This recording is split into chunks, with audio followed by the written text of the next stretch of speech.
conjure their money to take. Allow the children it's okay. Off your mind, it's okay. Off your mind, like me. Chai! Now wow, people wey suppose talk truth to power don't off mic. And if we talk, now 500,000 they go sama us, call them hate speech. But fear not, my ego don't come. Ingo torchlight every corner, nooks and cranny of all these bad people where they spoil our country.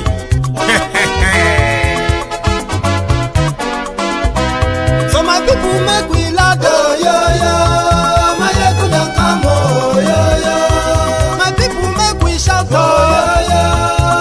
ego don't come, my ego don't come, man of the masses, my ego don't come, politico, this one not the off in mind. And in the touchlight every corner. Okay, some people be they holla say they want the power. Chai, them be promise us say we go get light and power. Them hustle sote they can't get the power. But now they know they do anything with the power. Every day, dollar just they get the higher power over naira. Still them talk say make we off mind. But thank God say my ego don't come. So my people make you ladder. My ego don't come. My people make we shout. My ego don't come. My ego don't come, man of the masses.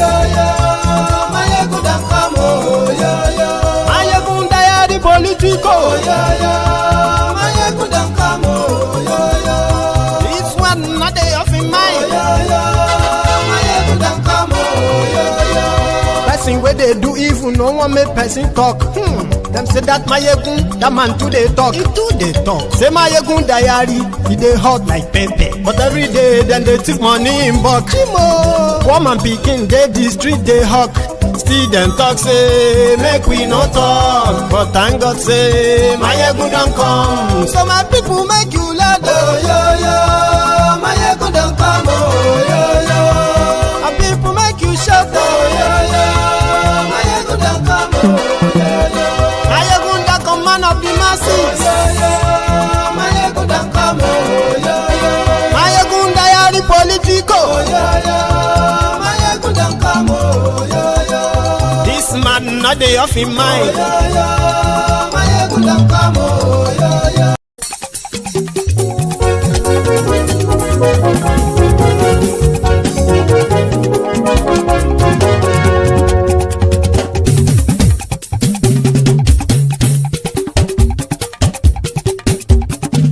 Mayegun la wa mo la mo dododo. Mayegun diary na ibi number 1. Mayegun la wa mo la mo dododo. Mayegun diary na ibi number 1. Mayegun ti dé o ọ̀rẹ́ ara yìí. Mayegun diary na ibi number 1. Lórí Facebook, lórí YouTube. Mayegun diary na ibi number 1. Gbogbo bó ṣe ń lọ ni Mayegun já wa sí. Mayegun diary na ibi number 1. Àṣírí ọ̀jẹ̀lú kì í bò níbẹ̀ o. Mayegun diary na ibi number 1. Bó bá ṣe eré àní Mayegun máa wí. Mayegun diary na ibi number 1. Ó sì tún ṣe eré wàá gbọ́ níbẹ̀ o. Mayegun diary na ibi number 1. Mayegun diary politico. Mayegun diary na ibi number 1. Godfatherism kò sí lọ́rọ̀ Mayegun. Mayegun diary na ibi number 1. Ẹ farabalẹ̀ sẹ́ o kẹgbọ́rọ̀ lẹ́nu o. Mayegun diary na ibi number 1. Àní Mayegun làwa mọ̀ dódódódó. Mayegun diary na ibi number 1.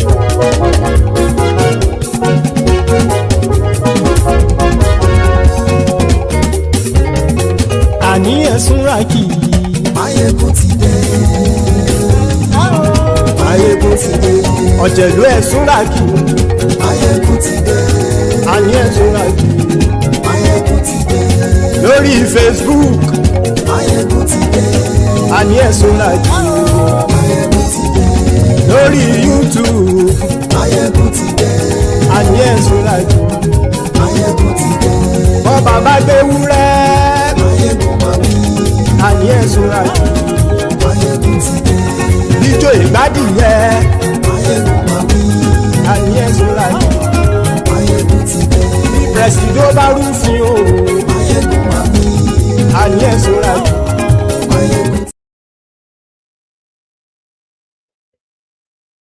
Yeah, brethren. So good morning to you, good afternoon to you, and a good evening to you from wherever you are joining us. It is Mayegun live. Thank you very much for joining me. Remember, after reading the caption of the broadcast, what you need to do is to read the description of the broadcast, like it, share it, invite your friends and your not so friendly friends, tell them to join us, join the discussion, right? And let us go through it together. So thank you. If you have already done that, okay, like the broadcast, it's quite important. That's why I have to remind you every now and then. And thanks to those of you that were never to be asked. So thank you. So tonight, we are starting with what is now looking like a brewing kind of political crisis, if it ever gets to that.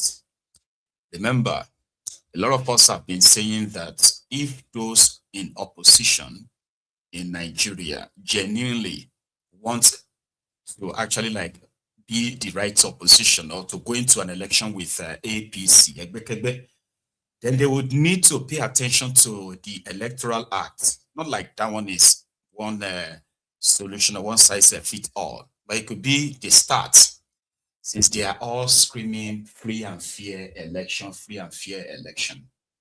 So the elections in Nigeria is always conducted based on the rules set by those who are in power.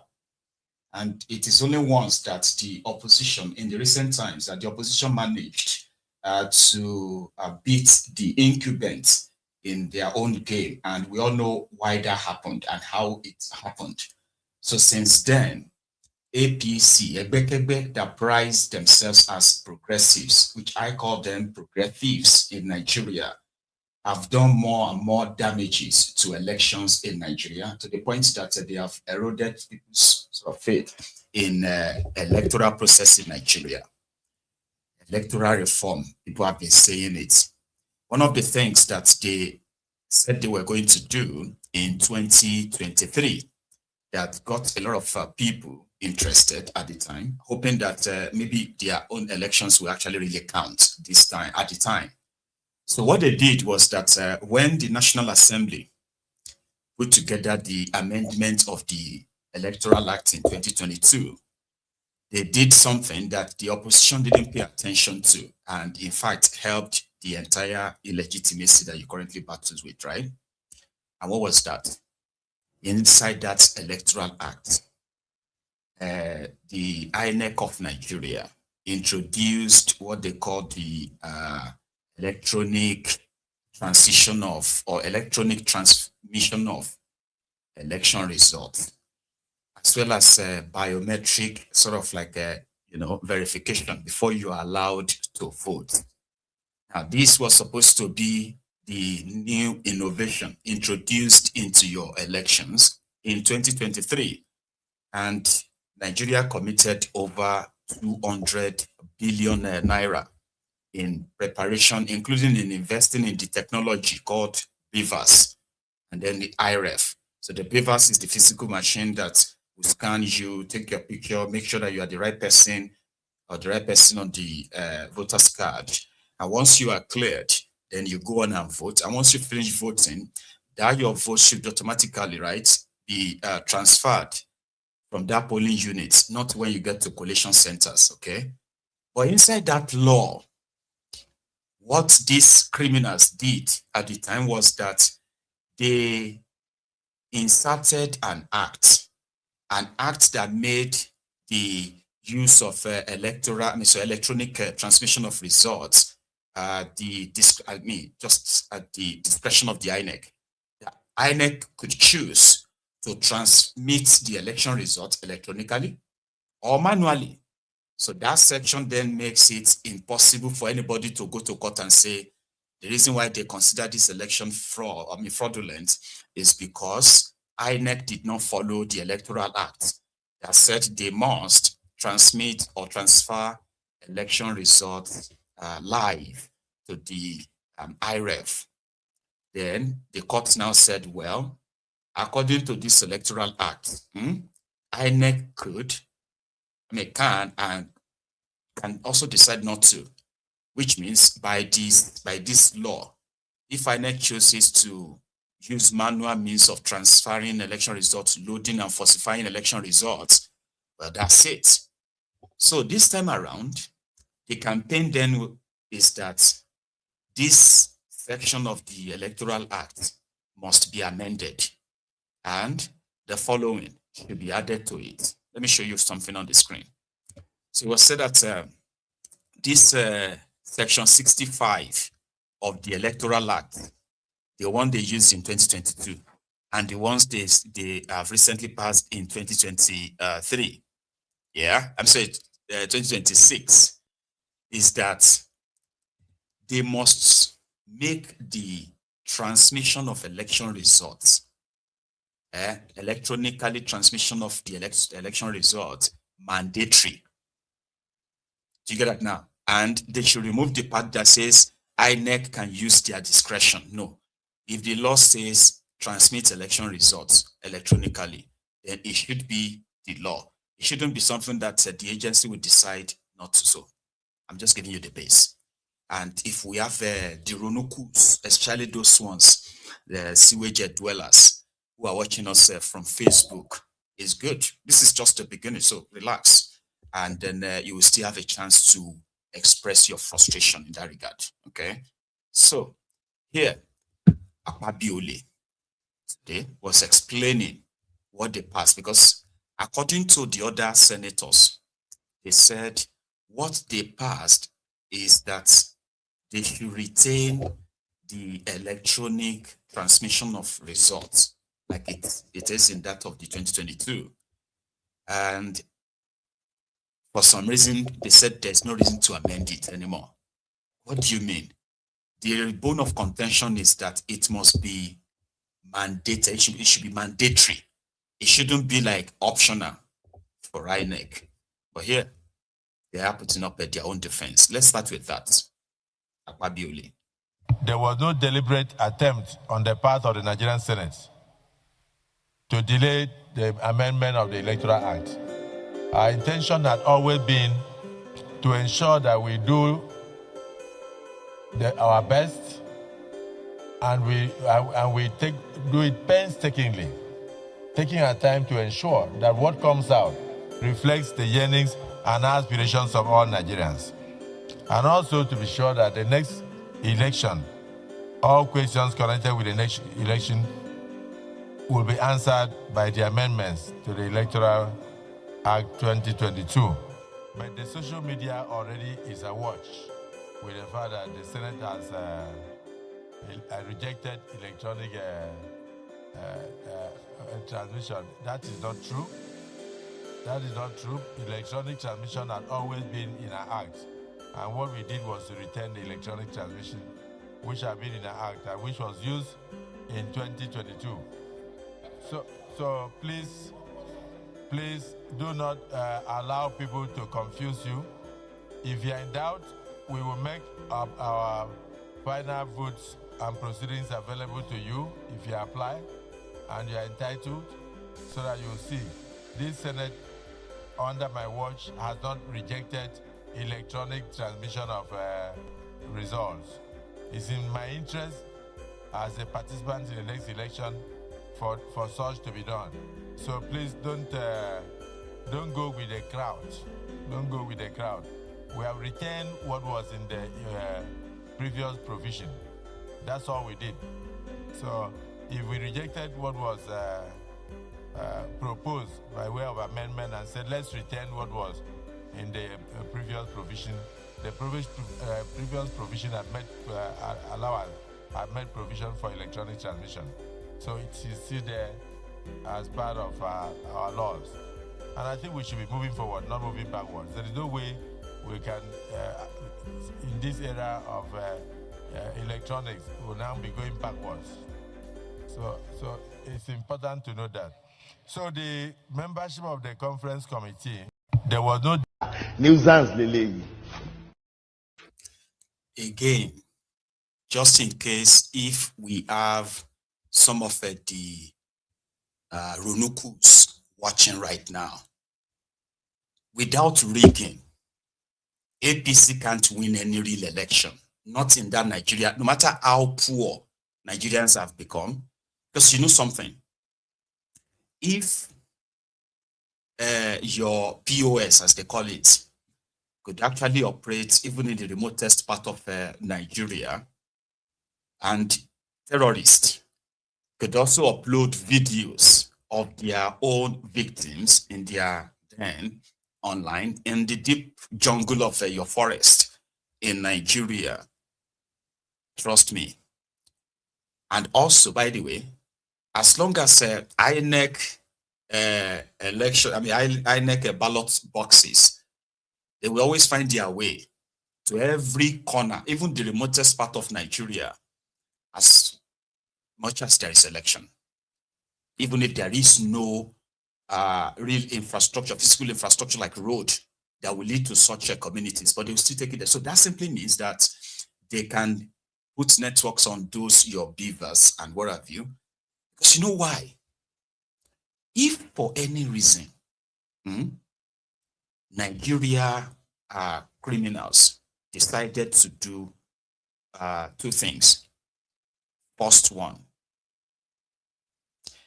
digitally capture every person that is called Nigerian.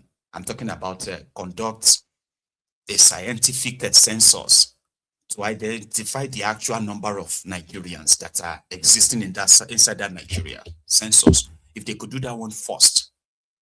Then the second one, if you're indeed registered voters, right, were actually captured electronically, that means they can't use they can't create fake voters, they can't create fake voters cards, and even if they did, on the day of election, with your beavers machine and the rest of that, that's the means of getting verified to vote.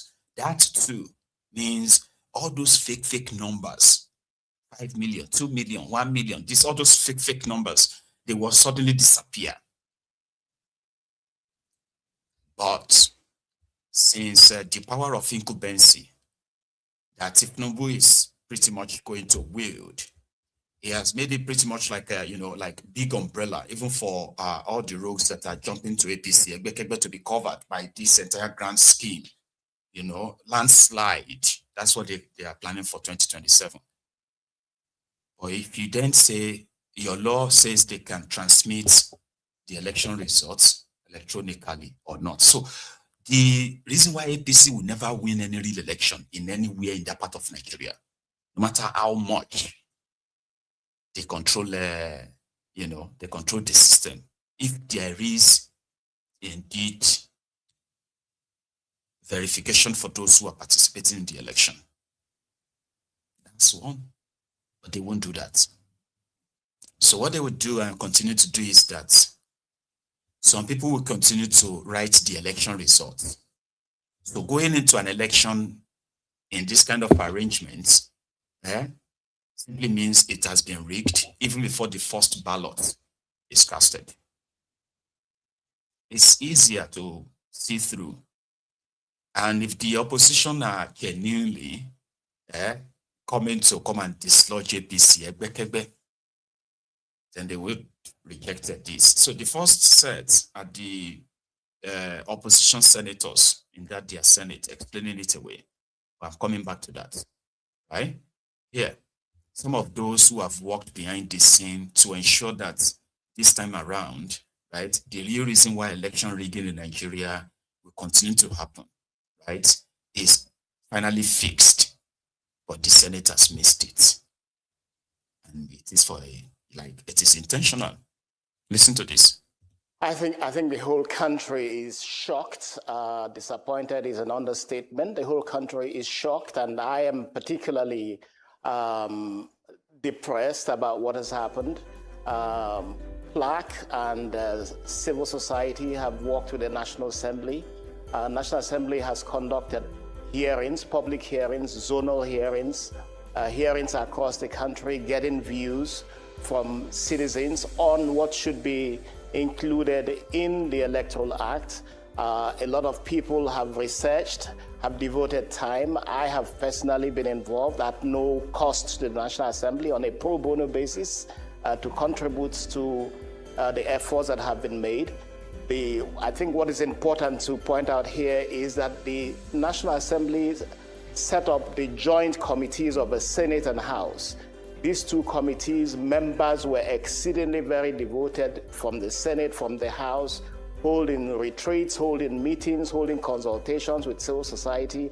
And the joint document that came out was to the satisfaction of everyone. The House of Representatives proceeded to pass what was agreed by the joint committee by and large, and it was waiting for the Senate to come to terms with the timing because everybody felt that there was an urgency to the Electoral Act. The Senate delayed making the House because it was supposed to be that both chambers were supposed to pass this on the same day and subsequently harmonize and send to the President for assent because of the urgency of it. The Senate did not do what it should do, or the Senate leadership did not bring this issue into discussion. It kept adjourning and adjourning. Finally, it said it set up a committee. That committee, from what we saw, that committee also agreed with the joint committee report. So it wasn't that the Senate, because I think it's important for Nigerians to know that a lot of the senators do not agree with what has been passed. A lot of the Nigerian senators. So we have to ask ourselves, how did what was passed get announced as what was passed? Because I know that majority of senators disagree with what has been announced as passed. So it's a question, how does a legislative house produce a document that is not in consonance with the majority of its members' position? The Senate President set up a committee. That committee met. That committee agreed in itself that what was originally presented by the joint committees was fine. This was discussed. I have never seen a situation where chambers of the National Assembly on an issue of great public interest will go into closed session. Even in those closed sessions, members were quite firm in saying, we want an electronic transfer of results. We want what the joint committee has agreed to remain. But it seems to me that what has happened is that there is some interest. And I do not believe and I do not think that the president has given any instruction to anybody on what to insert into the Electoral Act or not. Every conversation that I've had, every discussions I've had tells me that the president has always expressed a desire to ensure that the Electoral Act is free and fair and represents what citizens want. There is no indication to me that the president wants electronic transmission of results to be removed from what has been put forward. I think what you're seeing is a situation where you have a few people who are lip reading or mind reading the president and trying to put into or extract from the Electoral Act that has been passed what they think the president would like. I don't think so. I have not heard so, and I have not seen. I think the whole. That is him trying to be a little bit kind of give the benefit of doubt to Kalu. That maybe the Akpabiole and his gang, they are just reading the body language of a Kalu and then doing what they think he wanted them to do, even if it is different from what he's telling the public. Okay. In northern part of Nigeria, where it is believed, right, that this election or the electoral manipulation is so prevalent. A lot of people have questioned some of the numbers of their registered voters and the rest of that when in the southern part of Nigeria, when they talk about technology, they talk about this printing, the biometric and the rest of that. You will see a sizable number of the eligible voters registering in the southern part of Nigeria subjected to actually use that biometric in that sense, compared to the number of those, that are being made to use it in northern part of Nigeria. So they go manual in most northern part of Nigeria, allowing the old trick of writing results, stuffing ballot boxes. But with technology in this sense, right? If the card reader can't read you in that sense, that means you can't really vote. So their own argument then was, okay, what if when the card readers are not working, does that mean that millions of people are going to be denied? So this is why the mixture of two systems in Nigeria, right? They know about it, so because it works for them in that regard, right? So they continue to make laws that allows that flexibility, which in itself is the real corruption in their elections.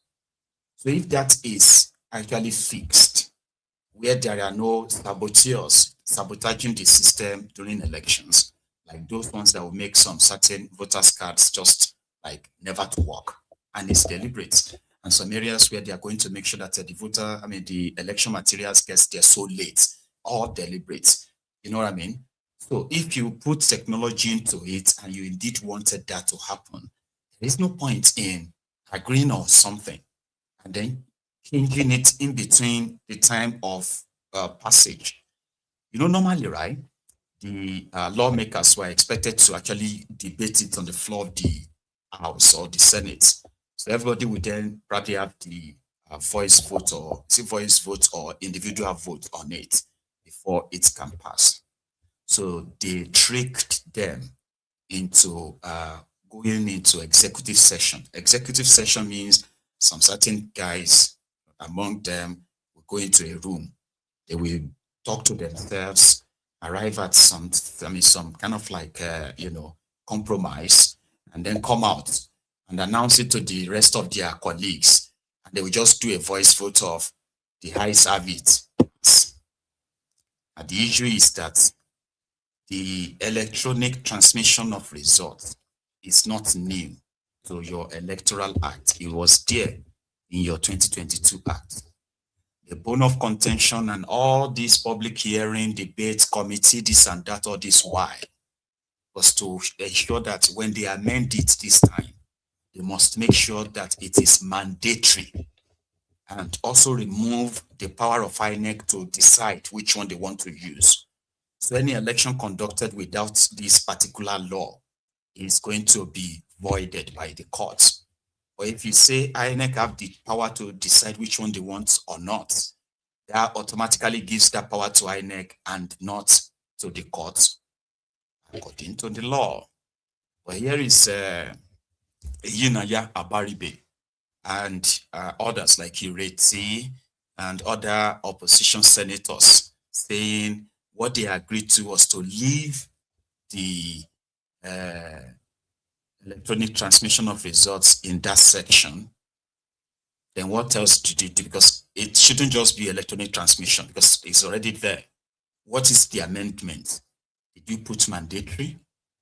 You should listen.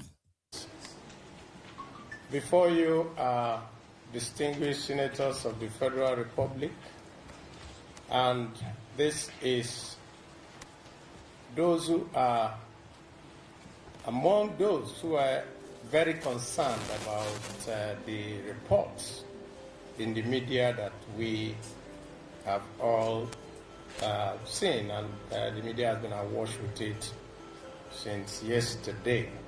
So we felt, those of us who are still around, that it would be necessary to make a clarification of what happened yesterday. to put the records straight. Yesterday, the Senate did not, I repeat, did not pass transfer of results, which was in the 2022 Act. What we passed, and which the Senate President himself, when he was doing a clarification sitting on his chair, is transmission of results. And I need to make this very clear.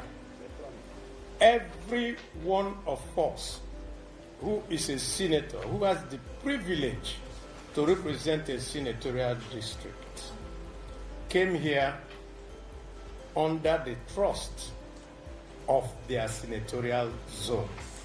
And each one of them imbues in himself or herself a public trust, a trust that has been handed to us by Nigerians to do the absolute best for Nigeria. And when it now appears that we have been misunderstood in any way, that's why we said we will come here, each and every one of us this morning, including those that are not here, a vast majority of the senators, to say that this is exactly the process that we passed through to get to this point. First, there was a joint committee of both the Senate and the House, made up of members of the electoral committees in both chambers. These joint committees had several retreats, both in Abuja and elsewhere. And each of those retreats was done with both INEC and the CSOs. Everyone agreed at the end of the retreat that electronic transmission of votes was the way to go. And that was reflected in the report, both in the House and in the Senate. Now, there was public hearing, there was everything, and this was a what they will say sine qua non. You nothing else but that. And I think the Senate President reiterated it yesterday that the committee report was brought. The Senate also set up an ad hoc committee to review this report, electoral report, and report back to the House. And it was the report of that Senate, of that ad hoc committee led by Senator Adebomire, that we considered when we went into a closed session.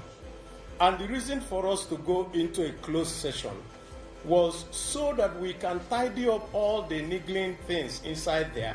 And when we now come back to plenary to pass it, that we will pass it without any rancor. I can assure you, on my honor and the honor of all of us who are standing here, that both the Electoral Committee of the Senate, then the ad hoc committee of the Senate, and also in the executive session that we had, that we all agreed on section 63, which is electronic transmission of votes, or electronic transmission of results in real time. I think 65, or I think I have it here. I'm going to bring it when we finish and distribute it to you, what we passed. Now, at the plenary. This is talking about. So Abaribe, right? And these people are mostly of ADC now, by the way. So people are not saying there is no electronic transmission of results in the electoral. So Akpabiole said you all went into executive session, and what you agreed on, according to even what this senator just said, right? Abaribe, you are kind of like making it look like you guys are just like you just passed the electronic transmission of result for the first time. They continue to remove the real demand, which is the mandatory.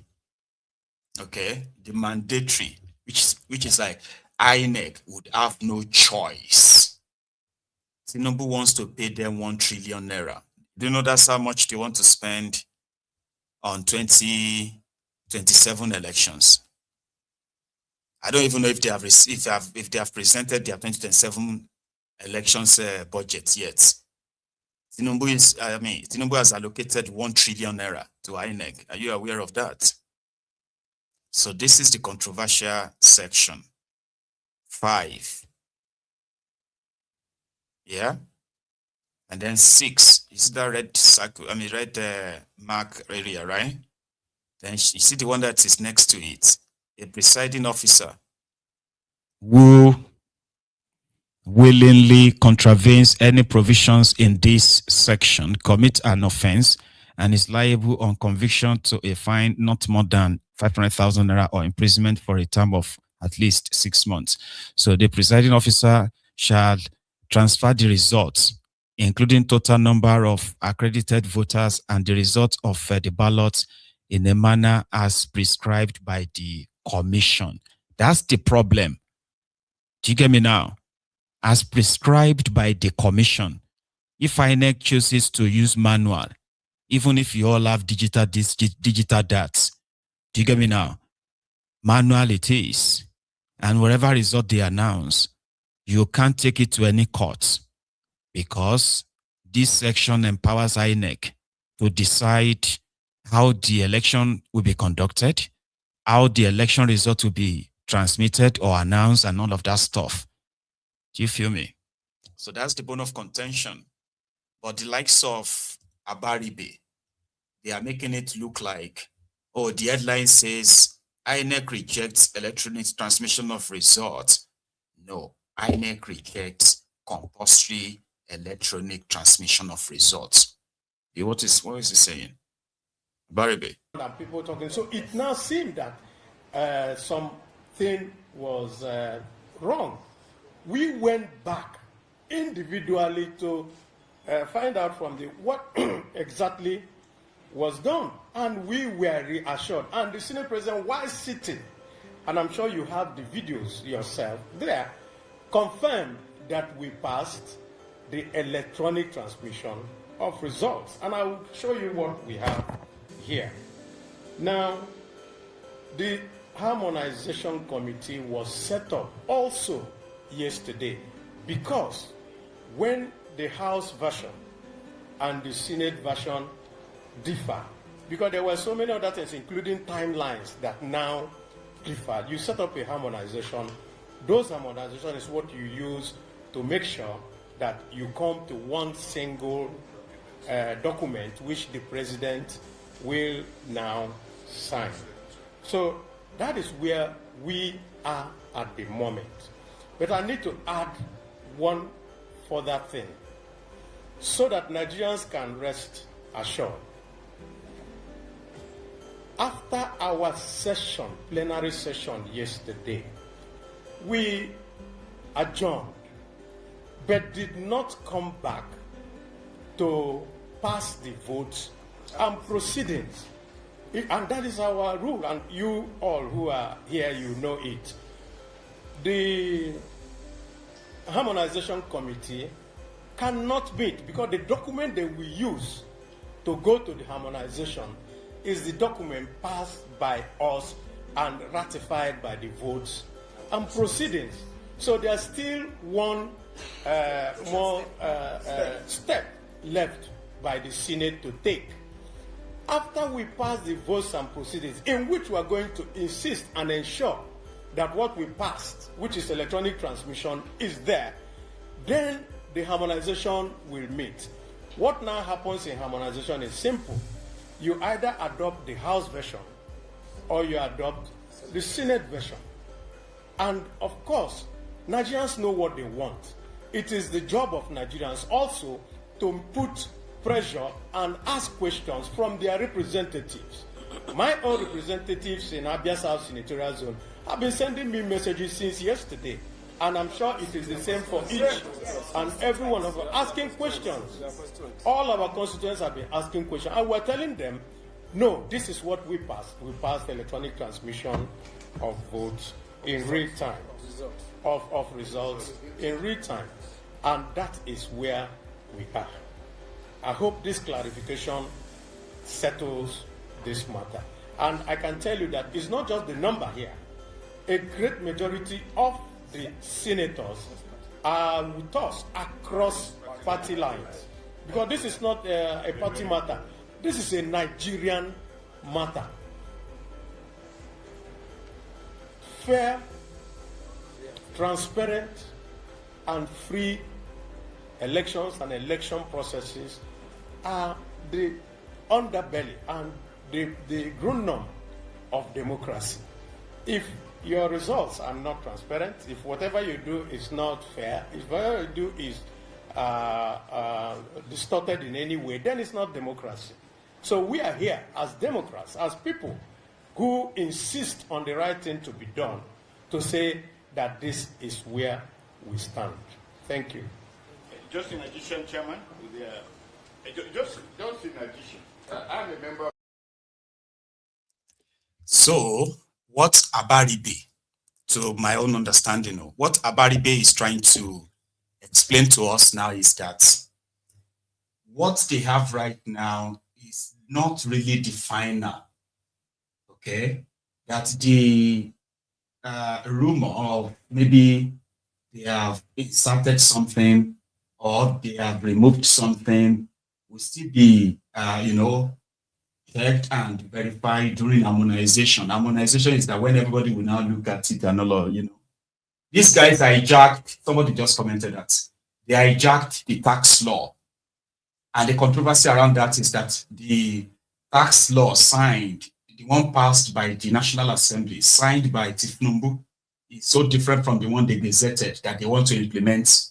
And that controversy around that, they've danced around it, and right now, there is no headway. Because Akpabiole and his crook in the National Assembly, they have a way of perfecting their insertion in a way that they can cover it, and they keep covering it in that sense. So a lot of people are saying, if they get away with this manipulation by telling people that there is nothing to worry about, e-transmission is still there, and they can decide to use it or to not use it. They will deploy propagandists to start, gaslighting you, to tell you that that's not a big deal. And so these people just shout opposition. They don't get any reason or any excuse because they know they are going to lose. But these are fundamentals of what should give credibility, legitimacy to, even to call you if he manages to organize a free and fair election. In that sense, the CSO's reaction. This guy actually was very much involved too. I think what the Senate has done by this act is to betray the trust of Nigerians. And not just betray the trust of Nigerians, is to make rubbish of all the gains that we've made. Because what happened today is a regression and a dangerous retreat to some of the lofty reforms that were introduced by the 2022 Electoral Act. The Senate President, I completely disagree with the Senate President. He's just being clever by half.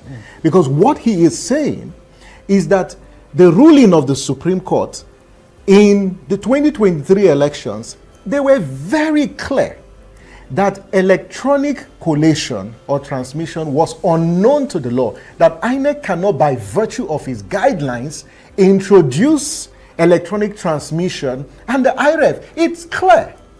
And so what the National Assembly did, particularly the two committees in the National Assembly, was to take that judicial pronouncement and update the law, because when the extant law says it shall be by a procedure determined by INEC, INEC went ahead in its guideline, determined the procedure, but the court now said, no, you have to insert it in the law.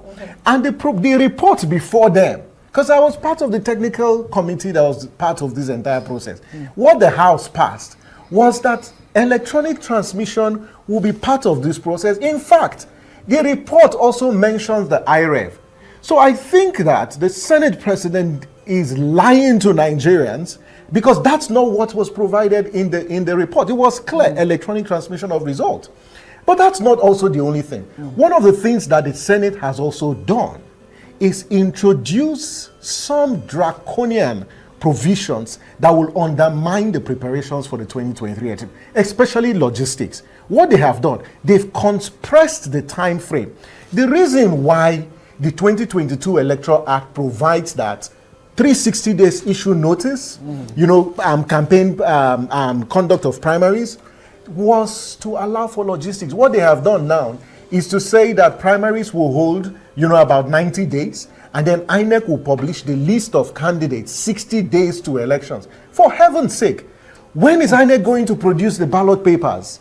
And so we're going to run into a lot of logistical challenges, for the 2027 elections. If you look at one of the things the bill also does, and the place of the report, is that it makes it compulsory for presiding officers to compare results transmitted electronically and the ones collected manually. Yeah. What they have now done is to jettison that particular provision. So you cannot say, I think what the senators.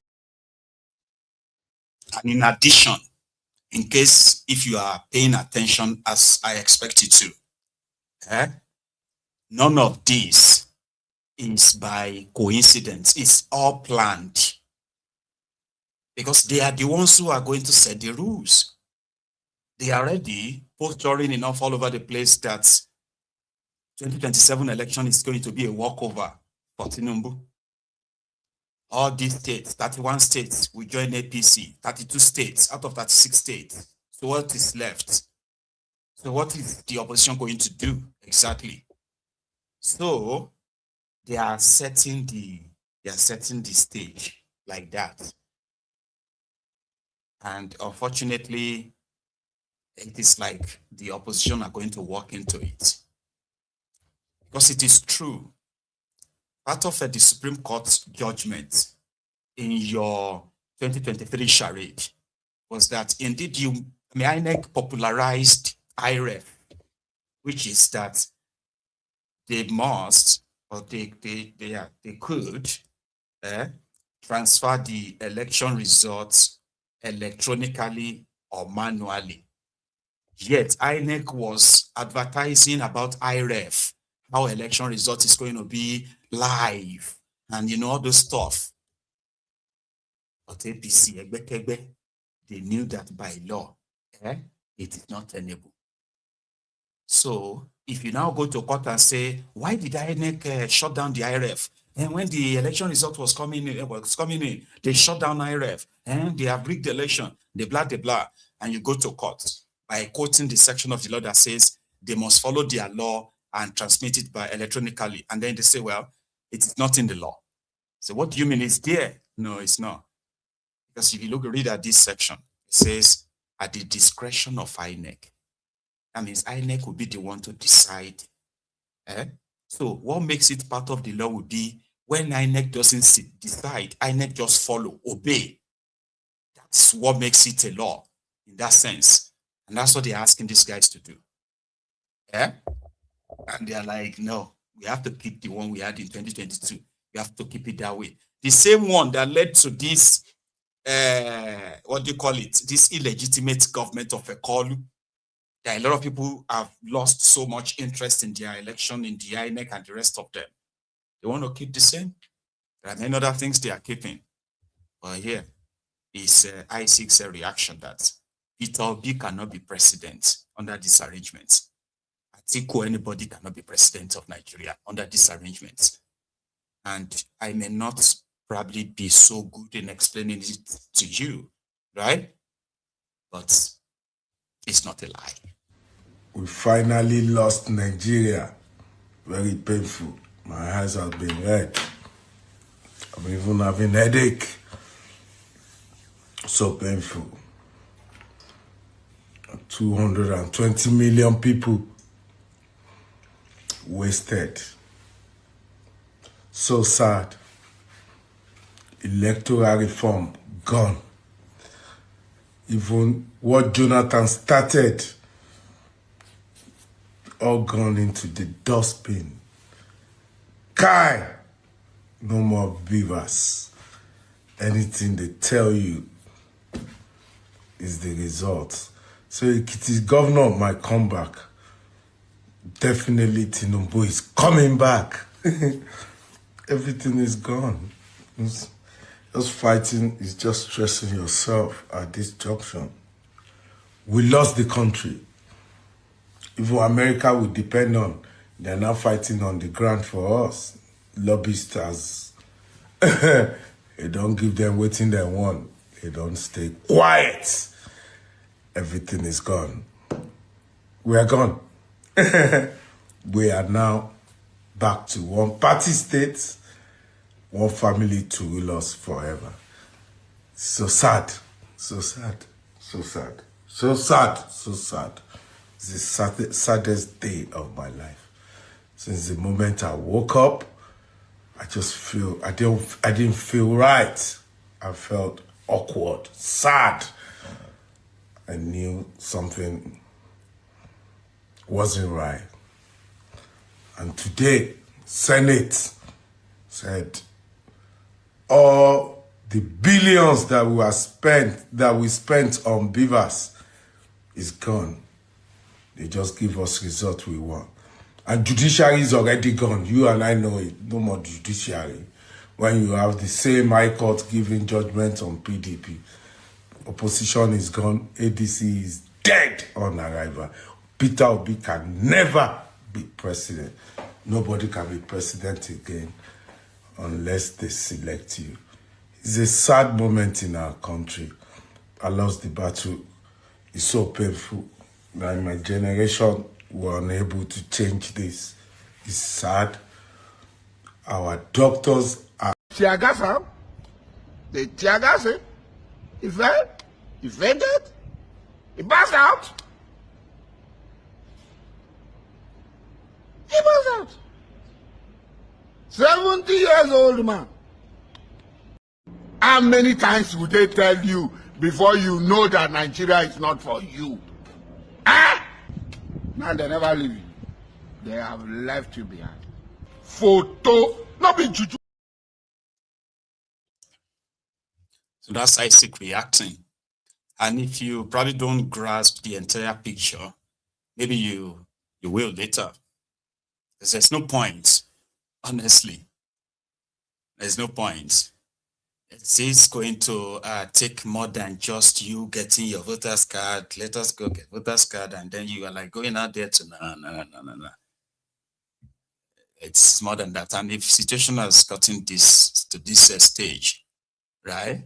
It is clear, okay, that people shouldn't waste their life or their time in expecting probably a free and fair election anyway. And if there is no guarantee of that, what you are going to get is a free and fair election, which is going to be collect money or you collect a blow, like in 2023.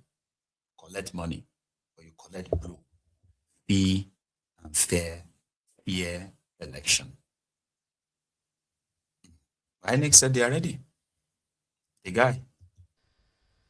We are mindful of the growing interest and anticipation surrounding the release of the timetable and wish to assure the political parties and the Nigerian public that the timetable and schedule of activities for 2027 general election has been finalized by the Commission.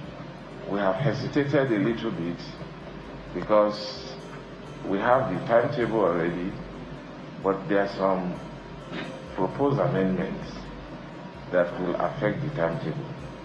We seek your support in urging the National Assembly to expedite action on the ongoing amendments of the Electoral Act. We have hesitated a little bit because we have the timetable already, but there are some proposed amendments that will affect the timetable. But if the process is delayed any further, we may have to go with the extant laws. The Commission will soon embark on a nationwide voters' revalidation exercise ahead of the 2027 general election. They said they have their timetable ready, and they will soon begin to do the voters validation, wherever it's called, because people are doing registration right now, okay, including the areas where the Fulani terrorists reign supreme. I mean, areas that you can consider as ungoverned areas in the northern part of Nigeria. The last time they said the total number of registered voters in Nigeria was like maybe 93 million. 93 million. At the end of the day, INEC said that 24 or 23 or so million of them participated in the charade. The votes shared by Kolu, Atiku, and then Obi. So for 2027, Tinubu is expected to poll over 20 million. I'm saying it right now because INEC is going to come back and tell you that the Nigerian registered voters have now grown. Because this guy needs to give us his own number too, like Momodu Yakubu. So maybe this new number of Nigerian voters will be like 120 million or 130 million, as usual, right? And all of these numbers are cannot be scientifically verified 100%. Sure, you get. So you can also kind of believe that only just 1/3 of that number are real voters. If they had to like prune the number down, like, you know, remove all the fake voters, the fake polling unit, fake this and that, double registration and all that, right? You realize that the real voters in Nigeria may not be more than 1/3 of the number of the total voters they always declare. It is all there. The whole rigging, the whole fraud is right there in front of you. Yeah, areas where people are running away from their homes, you know, there's where you have over 20 million people who are living in refugee camps. And yet, whenever election is held, they will still roll out thousands, hundreds of thousands, if not millions of these ghost votes. We hope that the APC will at least bring peace to some of these communities who have been suffering these incessant terrorist attacks before their 2027 charade. Peace, not just that, maybe justice, right? Justice for these victims. 2 days ago, the Fulani terrorists invaded 2 communities in Kwara State. It's Kaiama local government area in Kwara State. 2 communities, Woro and Nuku communities, and they marched people out in broad daylight, right? They marched people out, tied their hands, and executed over 160 people.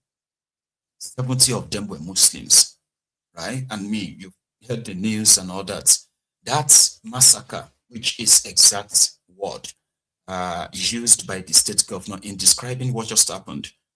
They did this, an operation that lasted for more than, right?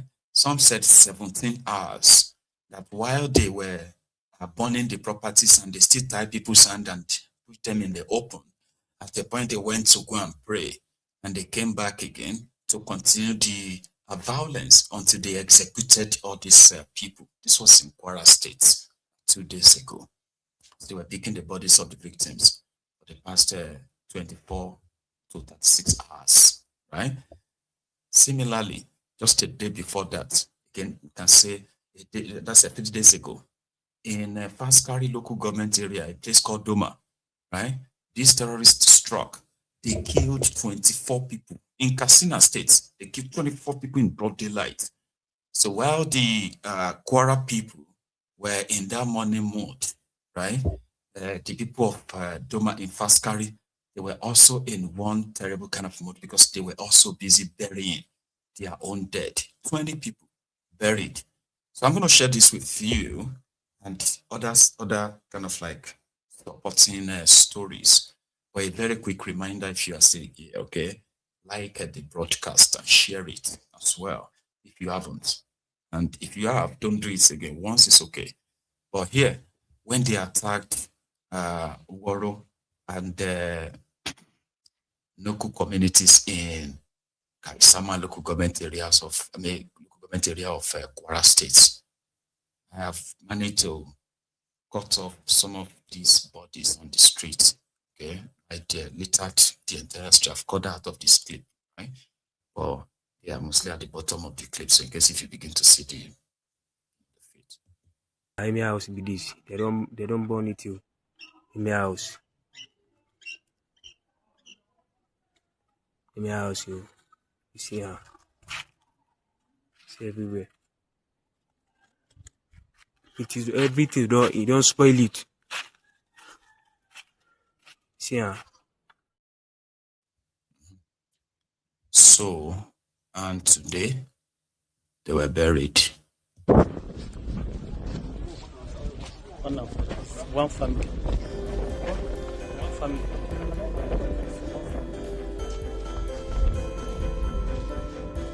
One family. Brother, sisters, father. Brother, sisters, father. One family, one house. It's just from one house. What happened in Kwara State. Their governor said, indeed, it is a massacre. He visited, and the manner at which they actually executed them, right? It's execution style, you know what I mean? Like women, children, elderly, all those, they lined them on the streets, tied their hands, made them kneel down, right? And then they executed them. They did. Those are the people that Nigeria is very much like advocating an amnesty for, so to say, where billions of naira of Nigeria's money still goes into the hands of these criminals in the name of repentant terrorists. This is their governor. Over the death of 75 of your subjects in the world. I like the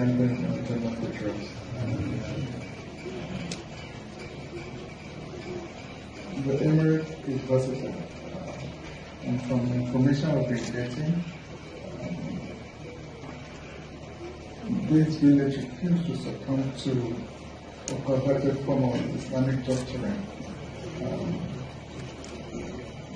They are lying under the Emirate, abiding by the Islamic faith.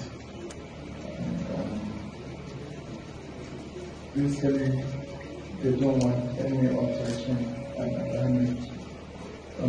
to God, how they pray to God, how they pray to Allah, and because they absolutely refuse to change the doctrine in the faith, they were attacked and massacred. It's different from what we used to see, where subjects were kidnapped for ransom, but this was supposed to be pure massacre. It's something we truly condemn, and that's refugee.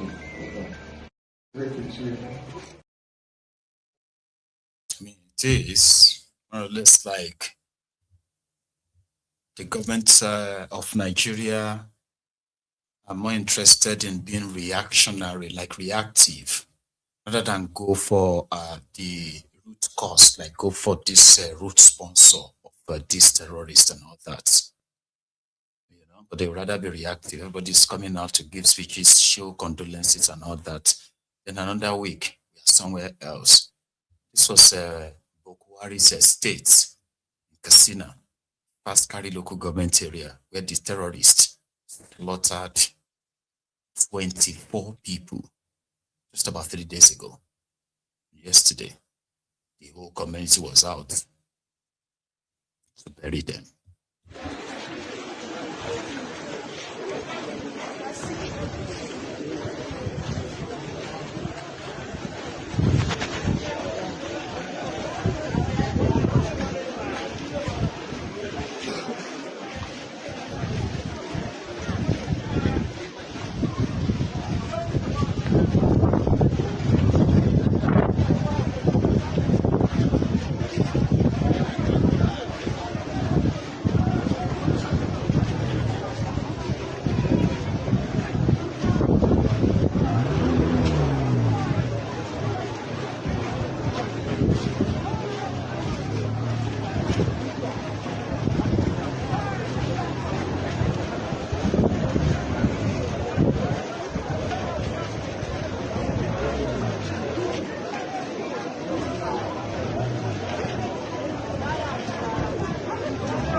It's a long watch, isn't it? So did you see those corpses wrapped in white sheet? And they were in those trucks. You see those trucks that you are seeing people following in batches? Yeah, the trucks were actually, those pickup trucks were carrying the corpses. 20 people slaughtered by by these Fulani terrorists.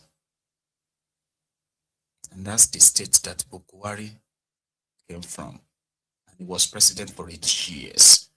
He spent the 8 years of his presidency to try to want to force these murderous, bloodthirsty vermins, right? To force them on us. They said we have Fulani phobia. They said we are Islamophobic. His own people were not even protected from these murderous terrorists in that sense. So he's dead now. And his people are also paying. The whole Nigeria is paying though, but yeah, his people are also paying in that sense. Because the terrorists killing them have a pact with the rulers of Nigeria, right? That they are probably sacred or they've got immunity in that regard. There is somebody who is the Yewata survivor reacting to what happened in Kwara. So just yesterday, another gruesome genocidal attack by Fulani terrorists took place in Benue Abande village in Turan in Kwande local government area of Benue State. The government in Nigeria cannot cease to amaze us, because these things happen every day, these genocidal killings. But they are rather concentrating their energies in image laundering. As we speak, there are a lot of government officials right here in Washington, D.C., starting from the First Lady of Nigeria to a lot of some state governors, some, senior government officials, moving from offices to offices, trying to denounce what's happening. But as they move from those offices, we're also going to the same offices and meeting the same people and letting them know the truth of what's happening and revealing the pictures, the videos, the data of everything that's happening every day. Genocide is ongoing in Nigeria. And it's so unfortunate that maybe because we've come to sort of live with it, and so a lot of people thought that it is normal. It is not normal. Yes, they thought that it is normal. That's why, like, for instance, in Abande village right now in Kwande local government, more than 20 people were killed. But the governor of Benue State won't visit that place. The president won't visit. In nowhere in the world, no country in the world, will up to 20 people be killed that the president of the country won't visit the place. Not in America, not in Russia, not in the UK, not in China. That 20 people, 20 citizens will be killed. You see, but it happened in my village, for instance, Yerota, and they didn't go there. The president didn't go, the governor didn't go until when the chief of army staff was coming, the chief of defense staff. Now it has happened in Abande village in Benue State, in Turan, that's in Kwande local government. More than 20 people were just killed in their own ancestral land on their market day. Just yesterday by Fulani terrorists. And we're behaving as if everything is normal. It's not normal. It's not normal. Terrorism is going on a genocidal scale. They are killing Christians on a genocidal scale. The biggest ever genocide recorded in this world in modern times. It's happening, unfortunately, in Nigeria, most especially in the middlebelt. From Benue to Plateau to Taraba to Nasarawa to Niger, Kwara, So we're not going to stop, and we must have solutions to this. And these guys brought up a certain strategy that when you talk about genocide, they begin to go against you. Like I've been reading in recent times where one so-called organization called the Sharia Council were like calling for the resignation of the chairman of the INEC because he wrote about genocide. Yes, genocide, and what you are doing is just a strategy. Which of course, that's part of your lives. You like adopting strategies to deflect from the reality of what's happening. So, genocide is happening daily in Nigeria, and it needs to stop. And I'll really call on the Tinubu government to bring to account the likes of, let's call the likes of Sultan of Sokoto, the likes of Erufai, the likes of that General Dambazao, the likes of Sheikh Gumi, an established enabler. The likes of Hamid Ali, when Hamid Ali was in charge of customs, and he seized, custom recovered over thousands of automatic weapons that were imported from Turkey. Where are those weapons? Who did they give these weapons to? So the lives of Hamid Ali, all these Fulani guys, they need to answer to this. They're just killing innocent Christians, and we're saying that they will succeed because they've been killing, but they could say that for the years they've been killing, they've never really succeeded. Just imagine if we stand up and we begin to react. So they can't win. They can't. It's not possible. We are breeding a new generation of resistance army. They can't win. It's not going to be possible. So let President Tinubu stand up and bring these guys to account. It's not all about coming and going all over Washington, D.C., going from offices to offices. Actions speak louder than words. Act. People need to go back to their ancestral land and settle in peace. And then the sponsors of these terrorists need to be arrested and prosecuted. Let them account for their crimes. That is what we're saying. Let them account. So we need accountability and resettlement of our people back in their ancestral lands. Accountability. When this begin to happen, we will be the people spearheading the media team of the president to tell the world what the president is doing. You know? But for now, they are doing nothing rather than image laundering. So we can't continue like this as they move from offices to offices here in Washington and begin to launder their image or begin to want to twist and change the narrative. We will also go to those offices. We are here too. We've been going to those offices, meeting the same people with raw data, raw videos, raw pictures, evidence. You know? So, all this needs to stop. That's the truth. That's the least we're calling for. And that's not too much. It is not too much to ask for. And fair enough, or should I say good enough. The governments of America have heard them, they've listened to them, and they've actually taken actions based on these interactions, these exchanges and all that. Rat is currently in Washington, or maybe she was last night and she's left today, I don't know. Because she attended the national prayer, which Donald Trump also attended. And he actually acknowledged her presence, the First Lady of Nigeria. We hit him again pretty hard. But we're honored to be joined today by the First Lady of Nigeria, who also happens to serve as a Christian pastor at the largest church in Nigeria, a very respected woman. First Lady, please, where are you? Thank you very much. It's a great honor. Thank you very much. Very respected person, too. Thank you. I'm also working hard for 4 years. ISIS rebuilt. And they have a little bit of ISIS now again. And we knocked the hell out of them the other day in Nigeria because they were killing Christians. You know about that. They were killing Christians. So you can't do that.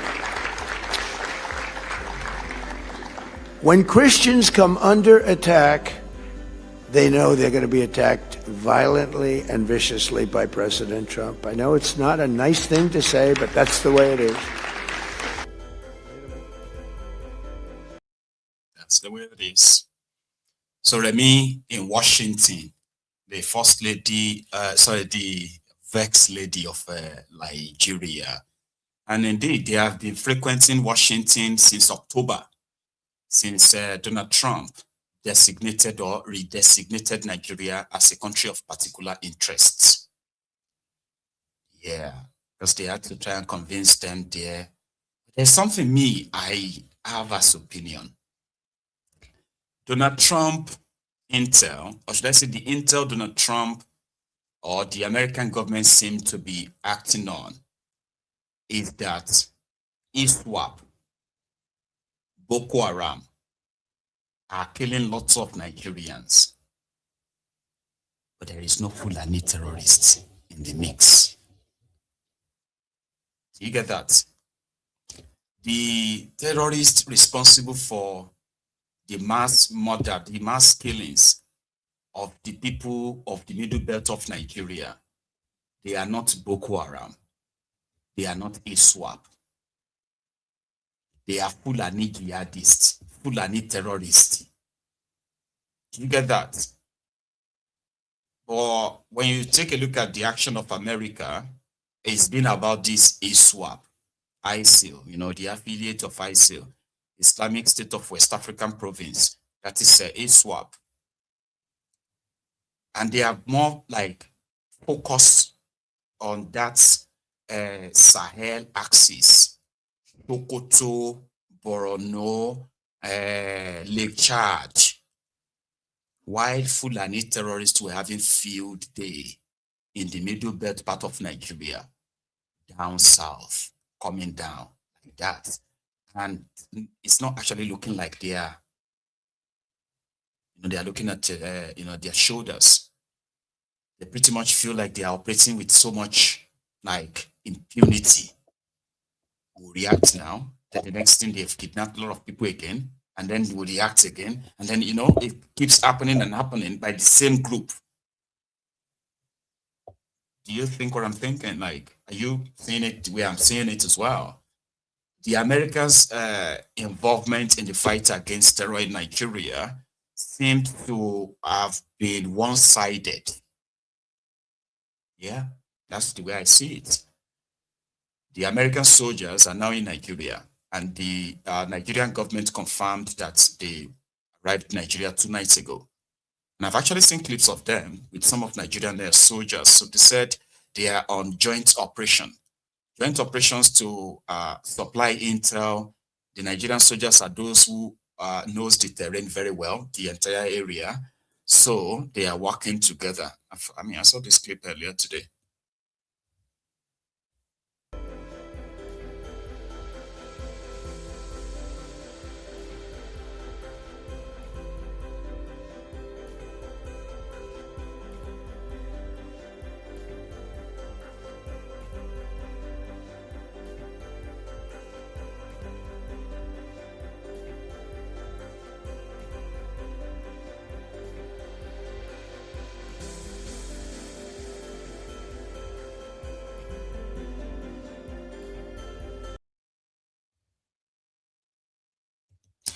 Now, I don't know how the Arewa is reacting to that, okay?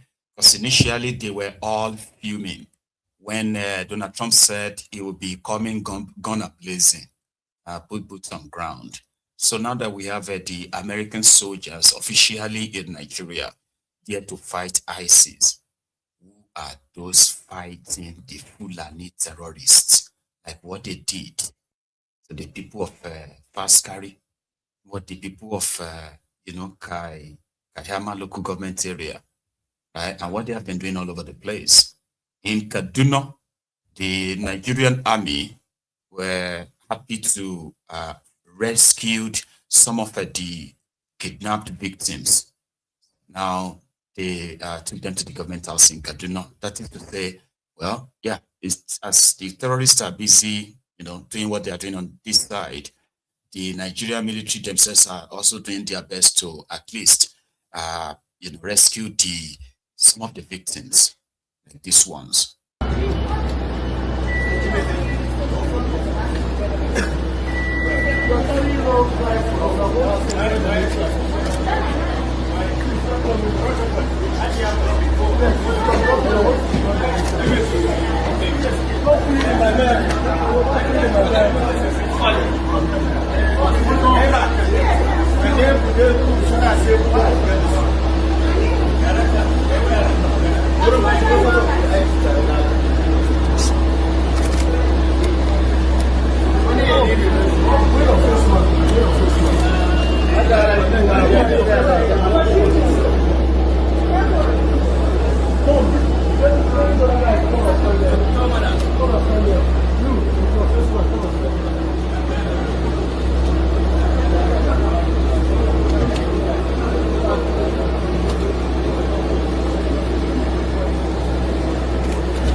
Rescued and cleaned up to meet with the governor and to show that Tifnumbu's government is working, rescuing Nigerians, but people are not just probably like seeing enough of it in that regard. Just like they say, the food is cheaper now in Nigeria, and this issue of hunger is mostly exaggerated. Then we bumped on this video.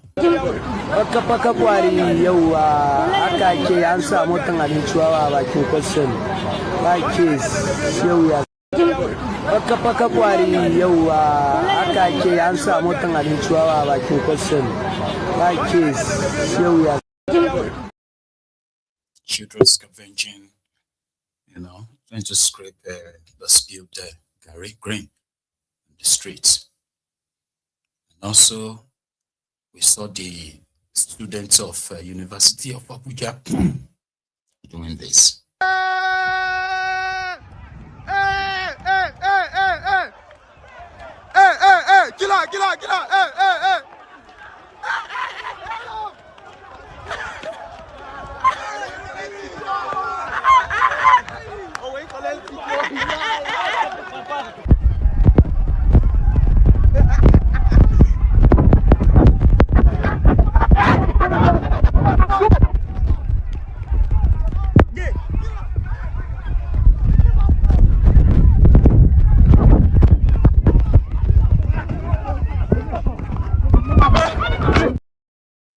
And it's happened inside school, by the way, University of Abuja.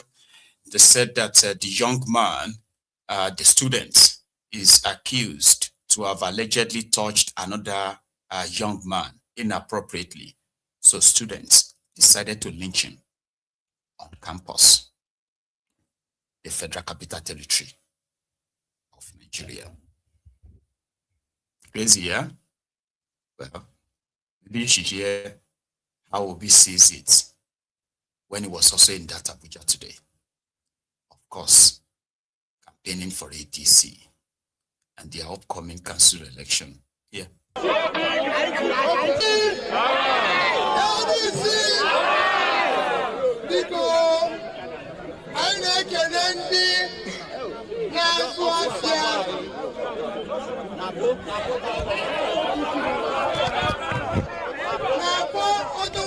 Association for this opportunity of allowing us to come into your market almost unauthorized. Yes. Authorize you. Go ahead. What we are saying is that we are introducing a new Nigeria that is possible. We are trying to do a new politics. Politics where those that want to rule must go round and campaign to the people. They must go round and talk to the people. That is why I'm here to talk to you, to assure you of our commitment that we cannot continue Nigeria the way it is today. Today, Nigeria is a country where the highest number of poor people live. Today, Nigeria is insecure. Today, Nigeria is a place of hunger, a place of suffering. Our children are not in school. There's no proper health care. If today you are sick, there's no proper health care to go. If common snake bite you, na death. There's no snake venom. in the whole of Nigeria. So Nigeria is going through a problem and we want to change it. We want to stop people from stealing public money so they can use money for public to do something.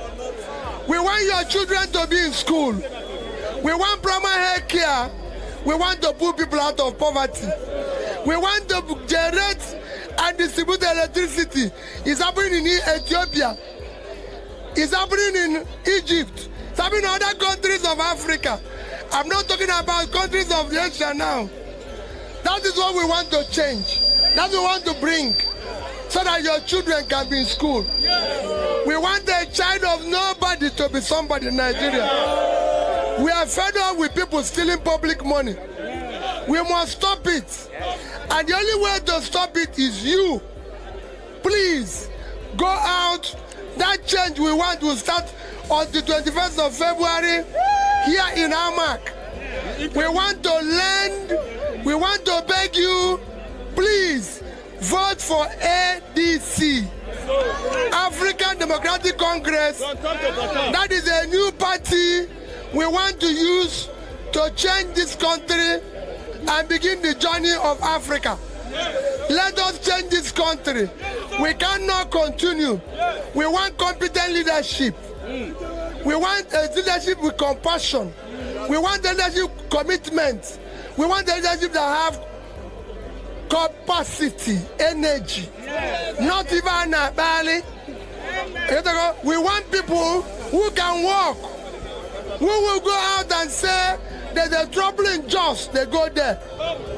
We want Sokoto to be secured, Katsina to be secured, Zamfara to be secured, Kanu to be secured, Anambra, Imo. We want everywhere. If somebody is traveling from here to the east, we don't want to be looking for him on the road. Vote for us starting from Amak on the 21st. To recruit from the youths who are unemployed, 33% unemployed.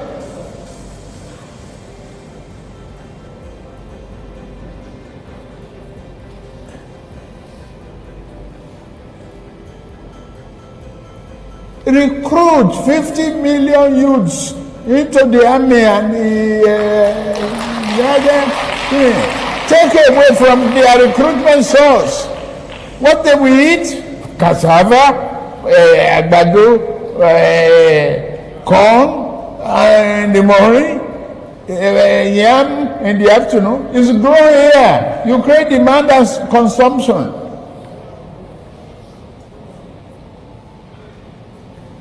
For over 5 million army of boot camps, we create our food. That's money for the farmers. That's consumption for the soldiers and skill development. Don't call them illiterate. Don't talk about illiteracy. Anybody who can own gun, who can handle gun, who can cock gun and clean the chamber and cock and shoot is technically competent to repair a tractor. I don't read social media anymore.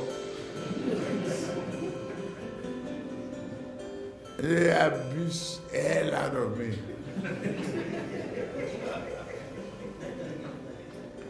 If I read it, I get high blood pressure. I get angry. I don't read it.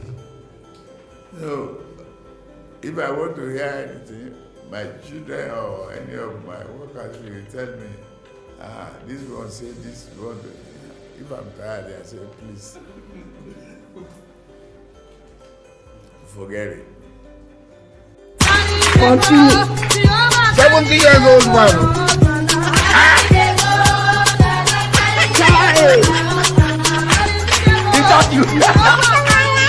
Jesus is Lord.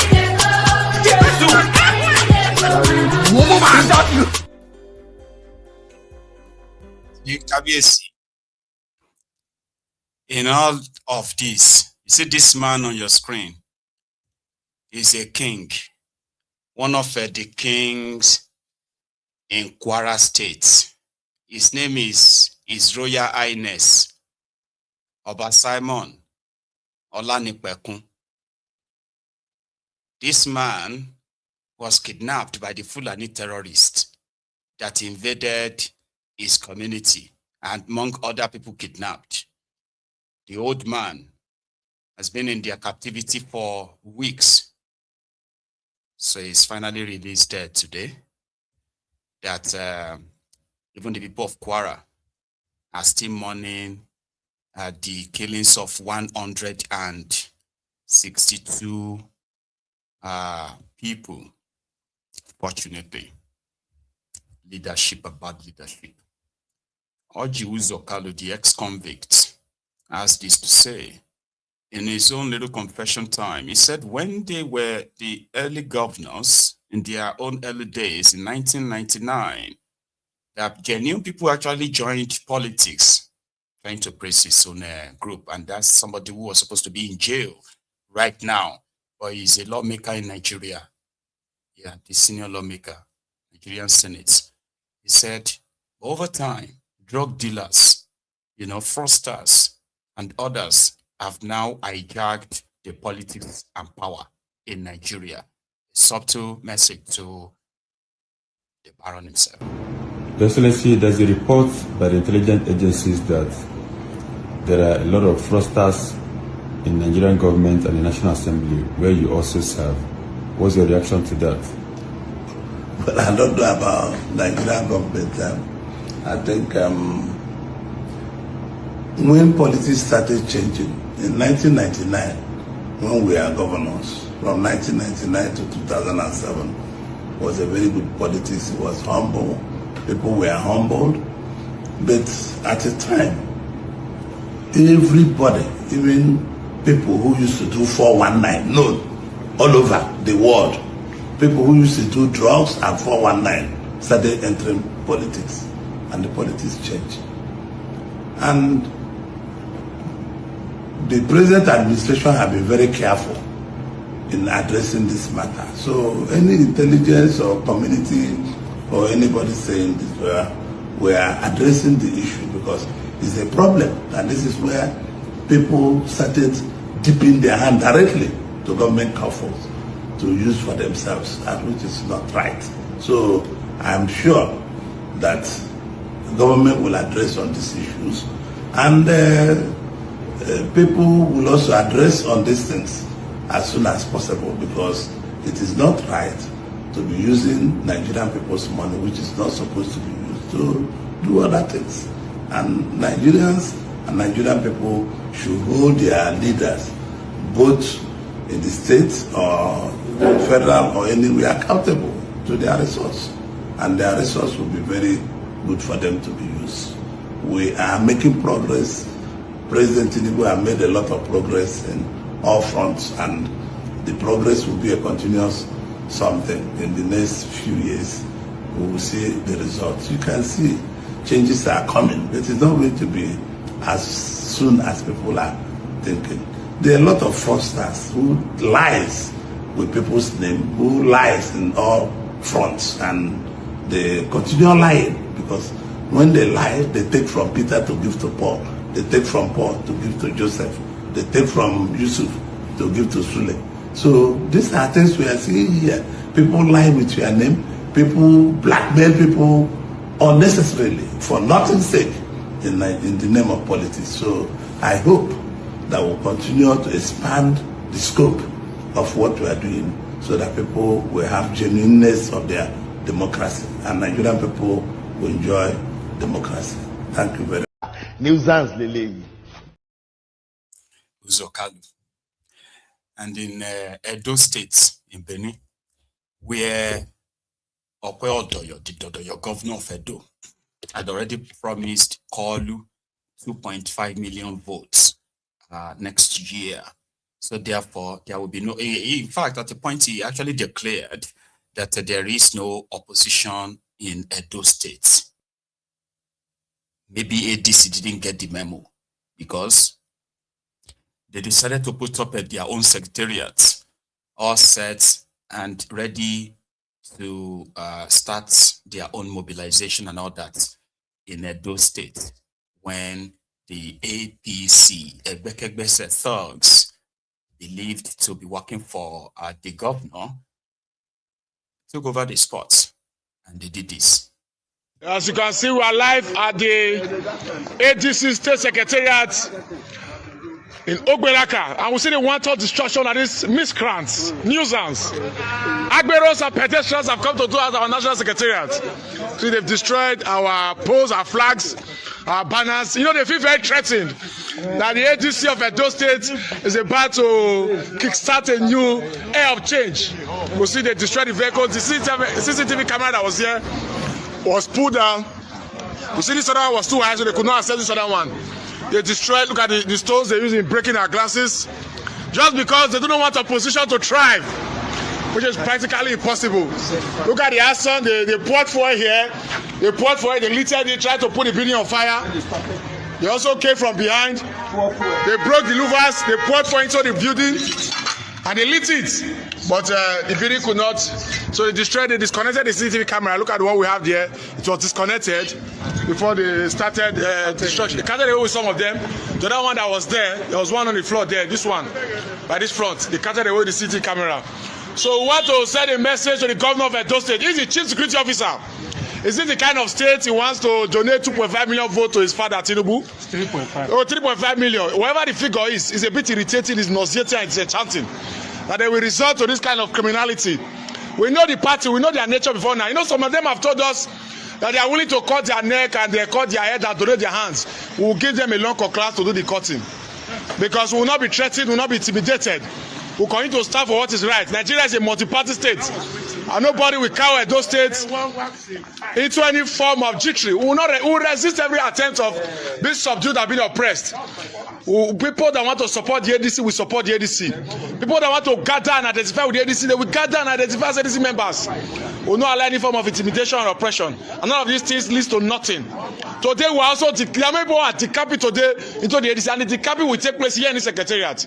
For want of time, the APC and the miscreants who have done this, we know they are the ones who do this, because they are the only ones who have the mind to carry this kind of illegality. They are the only opposition party in this state, and they want to ensure that we do not stand. It won't work, and they will continue to resist them at all levels. This is just a show of shame. The thing of shame that the APC will reduce to the secretariat that is barely a month old. It's a thing of shame, and they will be resisted vehemently. So I want to know what they will be saying. The government should release a statement. The party should release a statement denying that they are not the ones, but we know the source. As you can see, we are live. Saying that transmission line is a super highway.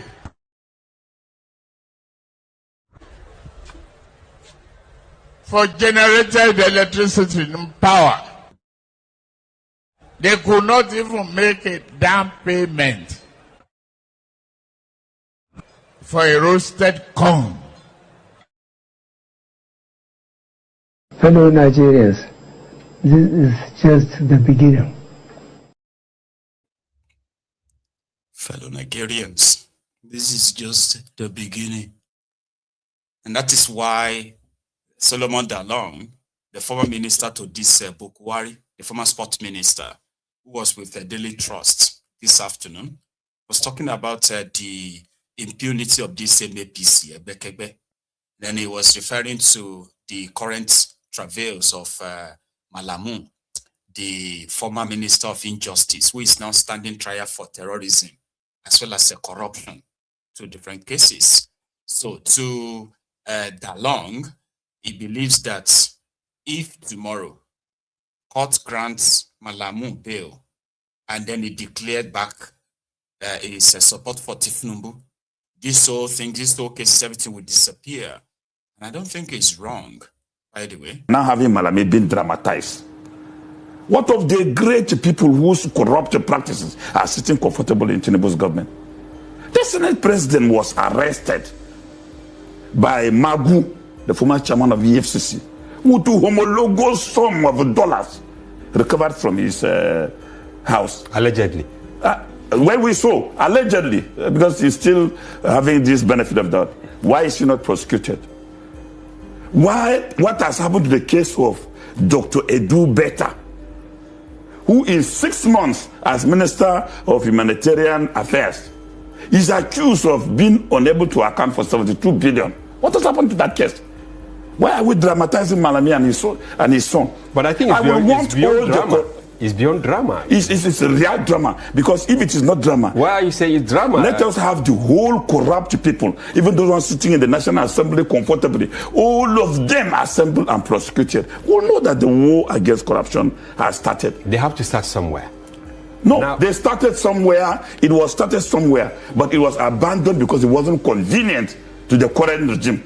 That's why they are now selecting. Why was it not convenient? It was not convenient because those people had at least fulfilled what my friend, former comrade, Senator Oshomole said. Anybody who jump into APC, his sins are forgiven, and he can sit in an aircraft with a lady and be massaging her leg. That's what he said. You think if Malami were in APC? No, but you will not hear anything.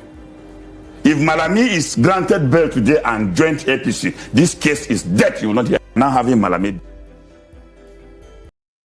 I'm not going to say he's lying, right? Because a lot of them have had the same opportunity where their corruption cases have suddenly, right, either unheard again, just hanging in the balance, inconclusive, or completely withdrawn. And they have, they've gone on to go and they're probably like a steal more. Dalong is still talking. The financials list released to President Muhammadu Buhari by the United Arab Emirates, the list released to this government by General Chani of Chad. Where are the financials? Why are we having only Malami? We should have had Malami arranged alongside these financials. And I'm tempted to ask, so his son also refused to advise his father to prosecute the financials. That's why he's also arranged alongside. Maybe the issue of failure to arrange the financials is just one aspect of it. But they are also accusing him of acquiring wealth illegally. Those charges are before another judge, and he has been granted bail in those charges. As an advocate of transparency and anti-corruption, I don't stand in for anybody accused of corruption. Even if Solomon Dalong today is accused of corruption, I should be handcuffed and tried, because that is what the law says. But what I will not accept is selective justice, selective prosecution. We're now having Malami being dramatized. What of the great people whose corrupt practices are sitting comfortably in Tinubu's government? The Senate president was arrested by Magu, the former chairman of EFCC, who took homologous sum of dollars recovered from his house. Allegedly. When we saw, allegedly, because he's still having this. He's not lying. He's not lying. But again, just be in their camp. That's all you need. Just be in their camp, and you won't have to worry. And the idea of a state capture, which is currently being practiced in Nigeria, is to ensure that the status quo remains. So if it is not broken, why are you changing it? If it works for them in 2023, why do you think they want to change it in 2027? Do you get what I mean? But people can actually force their hand. Unfortunately, that is pretty much expected to be seen. Because the Nigerians will be all over the place, complaining, lamenting, and all that. Only a few people will show up. They are currently saying that Occupy National Assembly to make sure that mandating the electronic transmission of election results is included in this supposed new electoral act amended. So you will see people all over the place talk about it, right? But when it is time to actually really pick at the National Assembly, force their hands, the number won't be really that intimidating enough, fortunately. So in Lagos, a bus driver seems to have lost his boss simply because he refused to pay or to bribe an agbero out. And the next thing was for him to set the bus ablaze in broad daylight.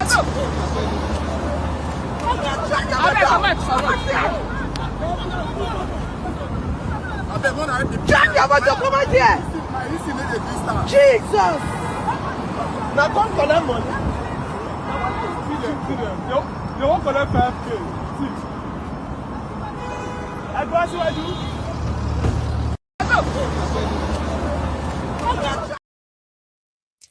You know, Philip, they said that the new tax law is to stop the illegal taxation, extortion of Nigerians. So people asked, will the new tax law also protect the drivers, the commercial drivers from the agberos who are not remitting their money to the government, but to their unions? Nobody answered that, by the way, you know, because the agberos are there, and if you can't pay them, they can possibly burn your car or destroy the truck, the bus, without any consequence or consequences. Saying that. Now, talking about buses, by the way, in Enugu, a few days ago, their own governor unveiled 2 double-decker buses that they want to be using for state tourism.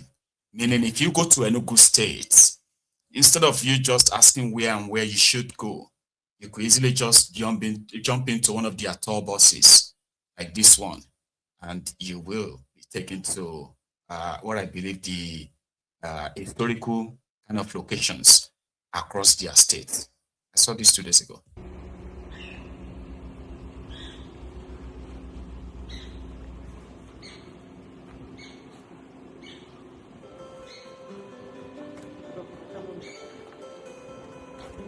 Welcome to Enugu State. The final.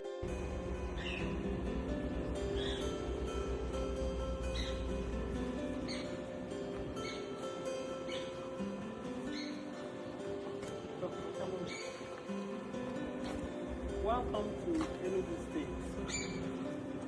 This is Ministry of Culture and Tourism.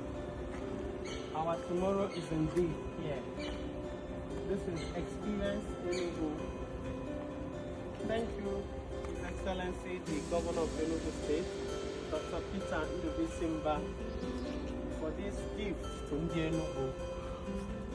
Now tourism is taking the center stage, and everybody is talking about Enugu. These are the buses, newly procured buses for Enugu State Ministry of Culture and Tourism. Indeed, our tomorrow is here. Thank you so much, His Excellency. We really appreciate you. This will take our tourism to the next level, especially now that we are developing our tourist sites, their home waterfall, the Sude Pyramid and Canopy Walkway, the Ngo Pine Forest, with the first zip line in Nigeria, the Ovu Lake Resort, where we are going to have the golf resort, and of course, the Phuket Sandwich and Animal Sanctuary. This is just phase 1 of what we are doing in the tourism sector. More has to come. Excellency understands the power of tourism. Enugu is leading. Others will follow us. Thank you, Your Excellency. So African Wahala. The next time you go to Nigeria and you want to go on a tour, you can get on Enugu here. They have Enugu here. So you can jump onto Enugu Air and then you can go on the tour bus and you'll probably have an easy. So a lot of people believe that maintenance will be the problem, right? You may be right. You probably are right, but I mean, anyway, thanks so much everyone there for your time.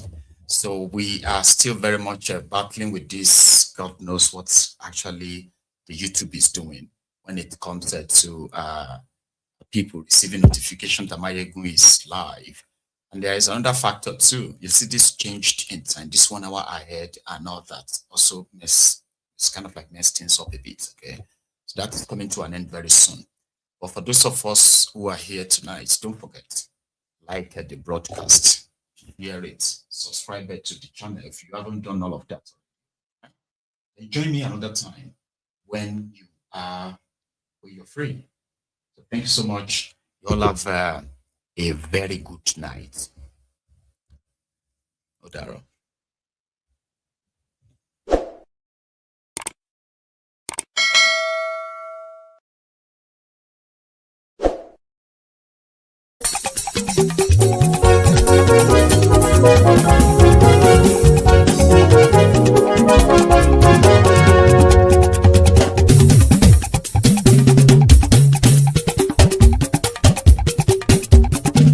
Mayegun làwa mọ̀ làmọ̀ tó dòdòdò.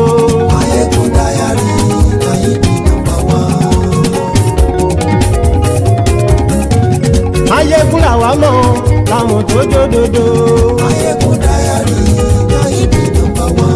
Mayegun ti dé o ọ̀rẹ́ ara ìlú. Mayegun dayari Nayibi #1. Lórí Facebook lórí YouTube. Mayegun dayari Nayibi #1. Gbogbo bó ṣe ń lọ ni Mayegun já wa sí. Mayegun dayari Nayibi #1. Àṣírí ọ̀jẹ̀lú kì í bò níbẹ̀ o. Mayegun dayari Nayibi #1. Bó bá ṣe eré àní Mayegun máa wí. Mayegun dayari Nayibi #1. Ó sì tún ṣe eré wàá gbọ́ níbẹ̀ o. Mayegun dayari Nayibi #1. Mayegun dayari politico. Mayegun dayari Nayibi #1. Godfatherism kò sí lọ́rọ̀ Mayegun. Mayegun dayari Nayibi #1. Ẹ farabalẹ̀ sẹ́ o kẹgọ́rọ̀ lẹ́nu o. Mayegun dayari Nayibi #1. Àní Mayegun làwa mọ̀ tó dòdòdò. Mayegun dayari Nayibi #1.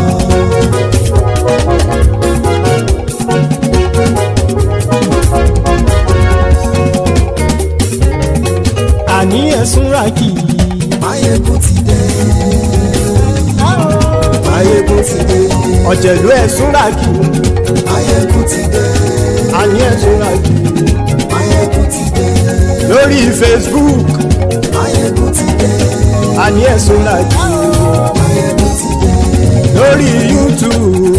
Mayegun ti dé. Àní ẹ̀sùn ràkì. Mayegun ti dé. Bọ́ bàbá gbé wúrẹ́. Mayegun máa wí. Àní ẹ̀sùn ràkì. Mayegun ti dé. Ijó ìgbádìyẹ. Mayegun máa wí. Àní ẹ̀sùn ràkì. Mayegun ti dé. Bí pẹ̀sìdó bá rúfin o. Mayegun máa wí. Àní ẹ̀sùn ràkì. Mayegun ti dé. Bí gómìnà kówó jẹ. Mayegun máa wí. Àní ẹ̀sùn ràkì. Mayegun ti dé. Ọlọ́pàá ti ń darí bá. Mayegun máa wí. Àní ẹ̀sùn ràkì. Mayegun ti dé. Aṣòfin tí ń rúfin o. Mayegun máa wí. Àní ẹ̀sùn ràkì. Mayegun ti dé. Òpùrọ́ olóṣèlú. Mayegun máa wí. Àní ẹ̀sùn ràkì. Mayegun ti dé. Ọ̀jẹ̀lú ẹ̀sùn ràkì. Mayegun ti dé. Àní ẹ̀sùn ràkì. Mayegun ti dé.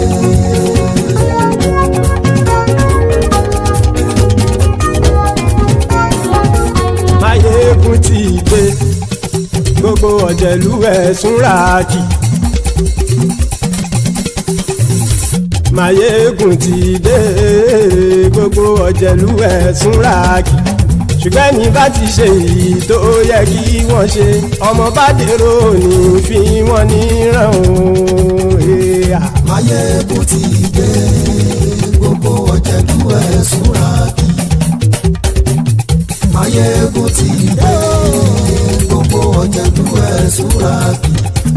ní bá ti ṣe yìí tó yẹ kí wọ́n ṣe ọmọ bá dẹ́rọ̀ ò ní fi wọ́n níran. wọ́n fowó bẹ́ẹ̀ o Máyégún ó sọ pé wọ́n ò bẹ́ẹ̀ wọ́n fowó bẹ́ẹ̀ Máyégún ó sọ pé wọ́n ò bẹ́ẹ̀ oníkanṣá ti ṣe èyí tó yẹ kí wọ́n ṣe fáwọn ará ìlú tó gbé wọn débẹ̀ o àyè.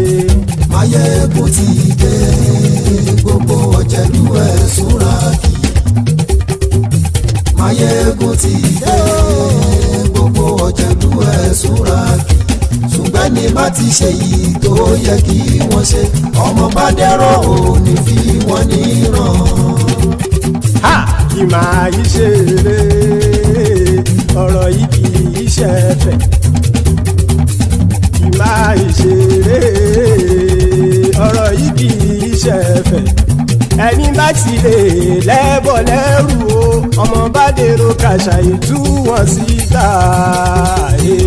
Máyégún ti dé gbogbo ọ̀jẹ̀lú ẹ̀ súnra kì Máyégún ti dé gbogbo ọ̀jẹ̀lú ẹ̀ súnra kì ṣùgbọ́n ní bá ti ṣe yìí tó yẹ kí wọ́n ṣe ọmọ bá dẹ́rọ̀ ò ní fi wọ́n níran.